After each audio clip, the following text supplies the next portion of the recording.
Hello दोस्तों, कहानियों का दौर चैनल में आपका स्वागत है। हमारी आज की कहानी है बहू लक्ष्मी। यह कहानी नारी के गृहस्थी बसा लेने के गुण को प्रदर्शित करती है। तो चलिए कहानी शुरू करते हैं। इसी गांव में एक लक्कड़हारा रहता था। उसके 4 बेटे थे। वे सभी आलसी और निकम्मे थे। लक्कड़हारा और उसके बेटे गांव के जमींदार के यहाँ लकड़ियाँ काटने जाते थे और लकड़ी के एक एक गट्ठर के बदले जमींदार से कोई भी अनाज एक एक सेर मिलता था। चूँकि उन लोगों को कुछ खाना बनाना नहीं आता था, तो वे सब एक एक सेर चना ले आते थे अपने अपने गट्ठरों के बदले में। अपने झोपड़े में आते ही अपने अपने चूल्हे पर भूनते और खाकर सो जाते। इस तरह उनके दिन कट रहे थे। यही उनकी दिनचर्या थी। एक दिन लक्कड़हारे के पड़ोसी ने कहा, तुम अपने लड़कों का विवाह क्यों नहीं करते? लक्कड़हारा बोला, अरे घर में यूं ही खाने का ठिकाना नहीं, लड़कों का विवाह कराकर बहुओं को क्या खिलाऊंगा? बड़े लड़के का विवाह हुए 5 साल बीत गए, किंतु बहू का गोना अभी तक नहीं कराया। पड़ोसी बोला, हाँ भाई, मैं तो भूल ही गया था, तुम्हें बहू का गोना अवश्य ही करा लेना चाहिए। लक्कड़हारा झुंझलाकर बोला, अरे उस कलमुई का नाम मत लो।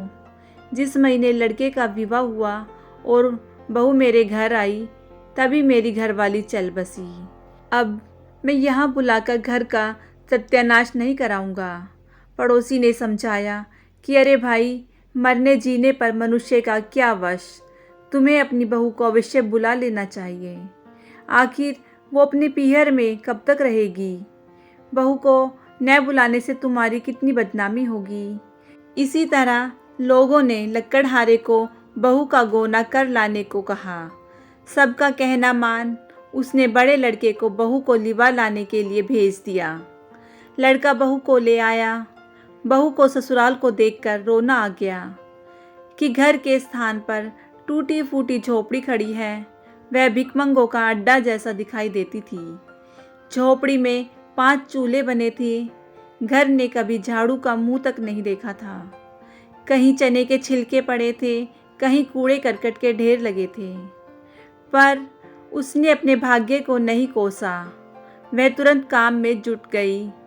रोने की जगह एक झाड़ू बनाई और उस झोपड़े की सफाई में जुट गई। उसने सारे चूल्हे तोड़ डाले और केवल एक चूल्हा बचा लिया। सफाई के बाद उसने पानी भरा और सबके लौटने की प्रतीक्षा करने लगी। शाम को लक्कड़हारा अपने लड़कों के साथ घर आया तो झोपड़े की सफाई देखकर बहुत खुश हुआ। पर जब सबको अपने अपने चूल्हे नहीं दिखे तो वो सब बहू पर क्रोधित होने लगे। एक बोला, ये देखो, ये तो आते ही सत्यानाश करने पर तुल गई। केवल अपने पति का चूल्हा बना रहने दिया और हम सबके तोड़ दिए। अब एक चूल्हे पर इतने सारे चने भूनने में कितना समय लगेगा? और हम सबके तो भूख के कारण प्राण ही निकले जा रहे हैं। बहू सब कुछ सुन रही थी। बहू ने सबको हाथ मुंह धोने के लिए लोटे में पानी दिया और एक चटाई बिछा दी। जाड़े के दिन थे, उन सबके हाथ पैर सेकने के लिए आग सुलगा दी। बहू ससुर से बोली, आप लोग हाथ पैर सेके, तब तक मैं खाना बनाकर लाती हूँ। सारे चने लेकर पड़ोसन के यहाँ गई। उसने सारे चने पीसे, उसके आधे आटे की रोटियां बनाई और आधा आटा बचा लिया। इधर सारे भूख के मारे छटपटा रहे थे। कुछ समय में बहू चने की रोटियां और साग लेकर आई। इन लोगों को बरसों बाद ऐसा भोजन मिला था। सबको खाना दिया। सब बहुत भूखे थे, खाने पर टूट पड़े। रोटियां बहुत थी, सब ने ठूस ठूस कर खाई और जब अघा गए तब खाना बंद किया।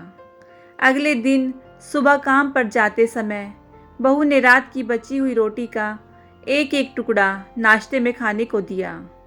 इससे उन लोगों को आश्चर्य हुआ।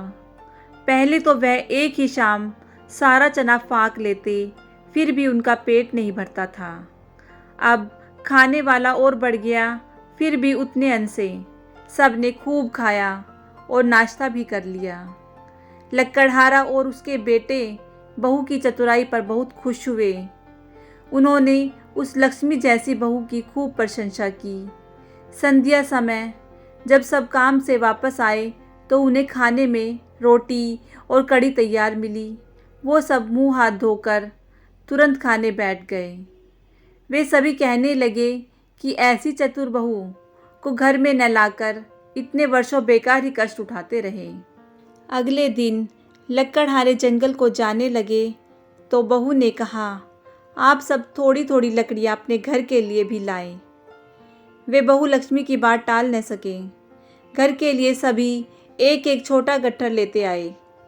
इन लकड़ियों को बहू ने पड़ोसियों को बेचकर घर के लिए नमक, तेल, मसाले का प्रबंध कर लिया। एक दिन बहू ने ससुर से पूछा कि आप लोगों का जमींदार मजदूरी में केवल चने ही देता है या दूसरा अनाज भी दे सकता है? ससुर ने उसे बताया कि जमींदार ने तो कोई भी अनाज एक एक सेर देने की व्यवस्था कर रखी है। हम लोग तो अपनी सुविधा से चने ले आते हैं। तब बहू ने उन सब से अलग अलग अनाज लाने के साथ ही एक एक छोटा गट्ठर लकड़ी का घर के लिए भी लाने को कहा। आज मजदूरी में चावल ले आइएगा। बहुत अच्छा, ससुर ने कहा। उस दिन मजदूरी में सभी चावल लाए। अब तो उन लोगों को भोजन में भात, कढ़ी, साग, रोटी आदि भी मिलने लगी। ऐसा अच्छा भोजन इन लोगों ने पहले कभी नहीं खाया था। वो सब बहुत खुश हुए। ऐसा खाना उन्हें किसी के यहाँ भोज पर जाने में ही मिलता था और सब तो उन्हें बुलाते भी नहीं थे। लक्कड़हारा अब उसे लक्ष्मी बहू कहता और देवर लक्ष्मी भाभी कहकर बुलाते। लक्कड़हारे मजदूरी में अनाज बदल बदल कर लाते।